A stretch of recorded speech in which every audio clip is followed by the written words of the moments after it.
सात भाई एक बहन की कहानी। बहुत समय पहले की बात है। किसी गांव में एक परिवार था और उस परिवार में सात भाई अपनी एक बहन के साथ रहते थे।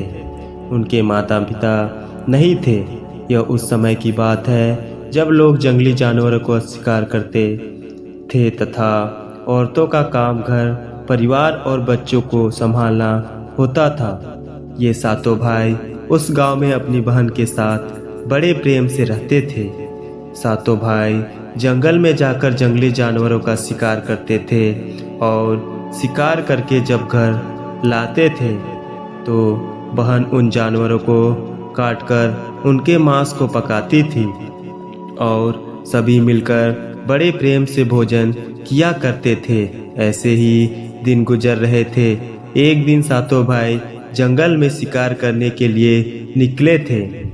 शाम होने वाली थी और बहन अपने सातों भाइयों के लिए खाना पका रही थी। जब वह चाकू से हरे सब्जियों को काट रही थी तभी चाकू के तेज धार से एक उंगली कट गई। कटे हुए उंगली से खून बहने लगा। अब बहन सोचने लगी कि यदि उनके भाइयों ने उसकी कटी उंगली देखी तो वो काफ़ी दुखी हो जाएंगे।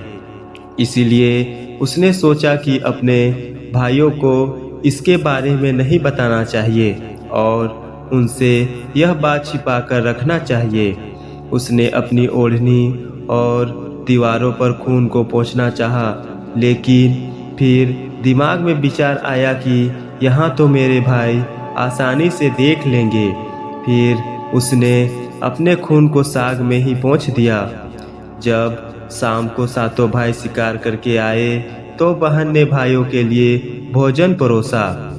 आज सातों भाइयों को साग बहुत ज़्यादा स्वादिष्ट लगा और सभी अपनी उंगलियां चाटते रह गए और अपने बहन की पाक कला का बखान करने लगे। अपनी तारीफ सुनकर बहन भी बहुत खुश थी। अगले दिन सभी भाई सुबह खा पीकर जंगल में शिकार के लिए निकल पड़े। वो शिकार तलाशते तलाशते थक गए और एक पेड़ की छांव में बैठ गए और बातों ही बातों में सातों भाई रात के भोजन के बारे में बात करने लगे। रात में बहन ने जो साग बनाया था उसकी चर्चा करने लगे। सभी कहने लगे कि इतना स्वादिष्ट साग उन्होंने कभी नहीं खाया। सातों भाइयों ने विचार किया कि आज इसके बारे में अपनी बहन से जरूर पूछेंगे और जानकर रहेंगे कि साग में उसने ऐसा क्या मिलाया कि साग इतना स्वादिष्ट बन गया। जब सभी भाई घर आए तो अपने बहन के खाने की तारीफ करने लगे। बहन बड़ी खुश हुई। तब सातों भाइयों में सबसे बड़े भाई ने अपनी बहन से पूछा कि कल तुमने साग में ऐसा क्या क्या मिला दिया था कि साग इतने स्वादिष्ट बन गए। बहन ने बहाना बना दिया जिससे उनको सच्चाई ना पता चल सके। तब बड़े भाई ने बहन को अपनी सौगंध देते हुए कहने लगा कि बहन मुझे सच सच बताओ।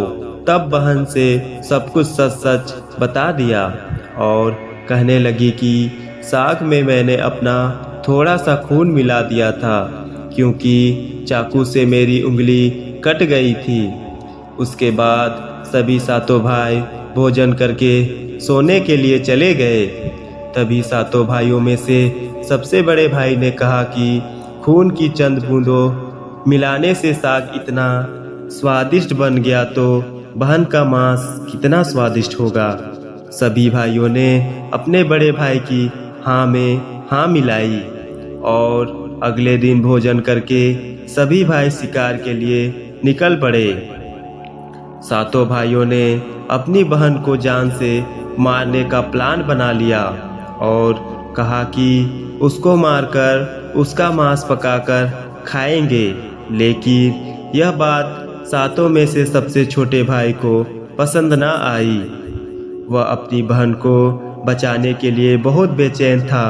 वह उसका खुलकर विरोध नहीं कर सकता था क्योंकि 6 भाई एक तरफ थे और वो अकेला था। शिकार करने के बाद सभी भाइयों ने एक टीले पर बांस के पट्टों का बना एक चबूतरा बनाया, जिसे चांग कहते हैं। उनकी योजना यह थी कि बहन को बहला फुसलाकर यहाँ पर लाएंगे और तीर मारकर अपनी बहन की हत्या कर देंगे और उसका स्वादिष्ट मांस खाएंगे। अगले दिन बड़े भाई ने अपनी बहन से कहा कि बहन, अब तुम विवाह योग्य हो चुकी हो और हमने तुम्हारे लिए एक योग्य वर की तलाश की है, अतः तुम सच सवर कर हमारे साथ चलो। बहन अपने भाई की बात सुनकर बड़ी खुश हुई और तैयार हो गई। चलते चलते जब बहन थक गई तब वह अपने बड़े भाई से कहने लगी कि भाई, और कितना दूर चलना होगा। तब बड़े भाई ने कहा कि बहन, अब थोड़ी ही दूर वो जो टीले के ऊपर चांग दिख रहा है वहीं पर जाना है। टीले पर पहुंचकर बड़े भाई ने अपने छोटे भाइयों से कहा कि इसे रस्सी से बांस के खंभे के सहारे बांध दो। सभी भाई मिलकर अपनी बहन को रस्सी से बांधने लगे। बहन बहुत असहाय थी और अपने सभी भाइयों को हत्यारे की नज़र से देख रही थी और वह ईश्वर से कहने लगी कि हे भगवान, ये मेरे सभी भाई मेरे खून के प्यासे हैं। ऐसा कोई भाई नहीं है जिसके दिल में मेरे प्रति सराहना हो। ये सुनकर सबसे छोटे भाई का मन द्रवित हो गया, लेकिन वो बेचारा अकेले कर भी क्या सकता था। वह मजबूर था क्योंकि 6 भाई बहन को मारने के पक्ष में थे। बहन को बांधने के बाद बड़े भाई ने अपने सभी भाइयों को बाण से मारने का आदेश दिया। जब बड़ा भाई सबसे पहले धनुष से बाण मारने के लिए चला तो बहन अपने बड़े भाई के सामने हाथ जोड़कर करुण स्वर में कहने लगी कि मारो मारो भैया, छाती में लक्ष्य करके तुम्हारा तीर, तुम्हारा धनुष जंगल को जाएगा। मारो मारो भैया, छाती में लक्ष्य करके, भैया छाती में लक्ष्य करके। बड़े भाई ने कठोरता से बाण चलाया, लेकिन उसका तीर सही निशाने पर नहीं लगा। अब दूसरे भाई की बारी थी। वह भी बहन को मारने के लिए धनुष बाण उठाया। उसके भी सामने बहन ने हाथ जोड़कर वही करुण स्वर गाने लगी। दूसरे भाई का भी निशाना विफल हो गया। इसी तरह से 6 भाई ने अपने बहन को तीर से मारने की कोशिश की, लेकिन सभी विफल रहे। अब 7वें भाई का नंबर आया और सभी भाई कहने लगे कि भाई, पूरी ताकत से तीर चलाना और बहन को एक ही तीर में ढेर कर देना। यदि तुम्हारा निशाना चूक गया तो तुम जिंदा नहीं बचोगे। हम सब मिलकर तुम्हें मार देंगे। बहन ने अपने छोटे भाई की जान खतरे में देखी तो अपने भाई की जान बचाने का उसने निश्चय किया और वह ईश्वर से प्रार्थना करने लगी कि हे ईश्वर, मेरे भाई का तीर मेरी छाती भेदने में सफल हो जाए। और वह फिर करुण गीत गाने लगी कि मारो मारे भैया, छाती में लक्ष्य करके, छाती में लक्ष्य करके, तेरा तीर मेरी छाती भेद जाए। मारो मारो भैया, छाती में लक्ष्य करके मारो। छोटे भाई ने तीर चलाया और उसका तीर बहन के मर्म पर जा लगा। वह दर्द से तड़प हुई कुछ देर छटपटाने के बाद उसके शरीर से प्राण निकल गए। बहन के मरने के बाद सभी 6 भाई बहुत खुश हुए, लेकिन 7वां भाई बिल्कुल भी खुश नहीं था। सभी भाइयों ने मिलकर बहन के शव को चांद से नीचे उतारा। उसके बाद 100 भाइयों ने बहन के शरीर के बोटी बोटी करके काट डाले और बड़े भाई ने अपने सबसे छोटे भाई को जंगल से लकड़ी और पानी लाने का आदेश दिया। छोटा भाई लकड़ी को पानी के साथ साथ कुछ मछली और केकड़ा भी लेकर आया था। वह अंदर ही अंदर बड़ा दुखी था। उसके सभी भाई बहन का मांस बड़े चाव से पका रहे थे। वह अपनी बहन का मांस नहीं खा पाएगा। यदि उसने ऐसा किया तो उसके सभी भाई मिलकर उसे गालियां देंगे। उसने मांस पकाते समय चुपके से केकड़े और मांस आग में डाल दिया और अपने खाने का जुगाड़ कर लिया। चावल और मांस तैयार हो गया था। जमीन पर केले के पत्ते बिछाकर उसमें सबके लिए खाना परोसा गया। छोटे भाई ने बैठने से पहले अपने स्थान पर एक छोटा सा गड्ढा खोद लिया था। उसने केले के पत्ते में परोसे गए बहन के मांस को उस गड्ढे में डाल दिया तथा मछली और भात खाने लगा। बाकी 6 भाई अपने बहन की हड्डियां चबाने लगे तो छोटा भाई केकड़ा चबाने लगा। भोजन करने के बाद बड़े भाई के कहने पर छोटे भाई ने सबका बचा हुआ जूठा साफ करने को कहा कि बहन बची हुई हड्डियां और उनके अन्य भाग जैसे कि सिर, नाखून, पंजे सबको इकट्ठा करके उसी गड्ढे में डाल दिया और ऊपर से मिट्टी डाल दी। कुछ समय पश्चात उसी स्थान पर बांस का एक पौधा उग आया। धीरे धीरे उस स्थान पर बांसों का एक झुरमुट बन गया। एक बार उसी स्थान पर एक संत आए और उसी बांस के झुरमुट तले छुपकर मल त्याग करने लगे। उसी समय आकाशवाणी हुई कि संत दुर्गंध आ रही है, संत दुर्गंध आ रही है।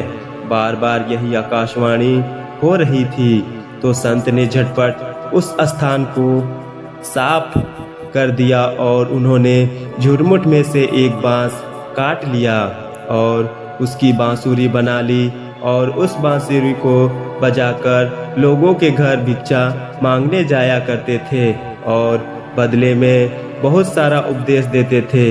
एक दिन की बात है कि संत उसी गांव में उसी बड़े भाई के द्वार पर चला गया। तब 6 भाई का विवाह हो चुका था और 7वें भाई का विवाह अभी नहीं हुआ था और वो अकेला और अलग रहता था।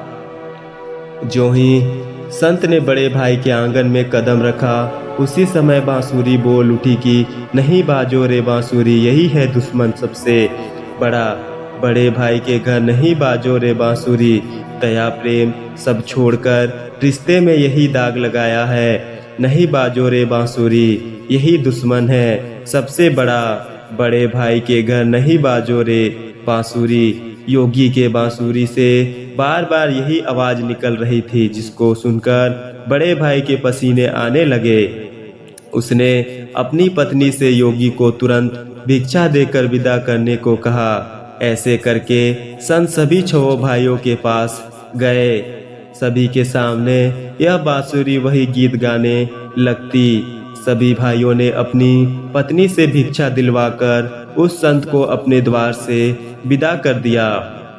उसके बाद संत सबसे छोटे भाई के द्वार पर पहुंचते हैं और अकेला रहता था और सबसे अलग हो गया था। जैसे संत 7वें भाई के द्वार पर पहुंचते हैं वैसे ही बांसुरी बोल उठी, बाजो रे बाजो बांसुरी, मेरे सबसे छोटे भाई के घर मन की बात मन में छुपाकर युग युग से रखा है अंतर में। बाजो रे बांसुरी, यही है मेरे सबसे प्यारे भाई का घर।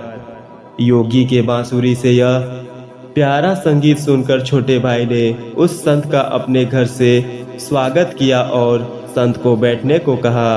संत को जलपान करवाया तो छोटे भाई ने बांसुरी के बारे में योगी से पूछा तो संत ने सब कुछ कह सुनाया कि उसने कैसे बांस को काटकर बांसुरी बनाई है और कैसे आकाशवाणी हुई थी। छोटे भाई ने संत से विनती की कि वह इस बांसुरी को मुझे दे दे। यह सुनकर संत ने उसे बांसुरी सौंप दी।